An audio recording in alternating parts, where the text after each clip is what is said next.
आज सकाळी मी चाललो होतो गावाला आणि त्यामुळे मम्मी गरम गरम जेवण करून दिलते आणि बसून दिलो रिपीट पद्धतशीर आणि आलो बाहेरून आपले घातलं बुटं आणि बुटं घालून नीट निघालो रोड कट कारण आपल्याला घ्यायला आलता आपला भैया. मला रोड पाशी बोलून ना घरापाशी येऊन थांबलाय. कौन है ये लोग? अवघड आहे. तिथनं दोघं पण नीट बसला गाडीवर आणि नीट आलो हायवेला आल्यावर जायला मग काय नुसतं ताणलाव की गाडी पद्धतशीर आणि तिथनं नीट आलो वळसंगच्या टोल नाक्यापाशी आणि भुईमन पोचलो अक्कलकोट मध्ये. हे रस्ता जात आपल्या श्री स्वामी समर्थांच्या देवस्थानाकडे पण आपल्याला जायचं होतं सरळ. पण आपण चाललो होतो कर्नाटक मध्ये आळंदला आणि जाताना जेव्हा रस्त्याचे जुने ब्रिज असतात ना तेव्हा एकच भीती असते जे आईला पडलं बिडलं तर कसं एकतर आपल्याला पवायला येत नाही. क्लायमेट पण असं बदलतं की जसं एखाद्या मुलीचं चॉईस बदलतं. अबे साले. मग तिथनं नीट पुढे आलो महाराष्ट्र कर्नाटक बाउंड्रीला आणि तिथनं नीट आलो कर्नाटकमध्ये आल्यावर भाऊ हॉटेल समोर गाडी थांबवला होता. आम्हाला वाटलं आता काय तर खायला घेतं म्हणल्यावर भाऊ पाणी बॉटल घेतला होता.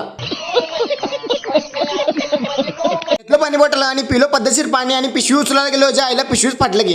तसंच आपलं फाटकं पिशवी येऊन शायनिंग मारत बसलो गाडीवर पद्धतशीर आणि तिथं नीट निघालो आपल्या गावाकडं आणि आलो आपल्या आळंद.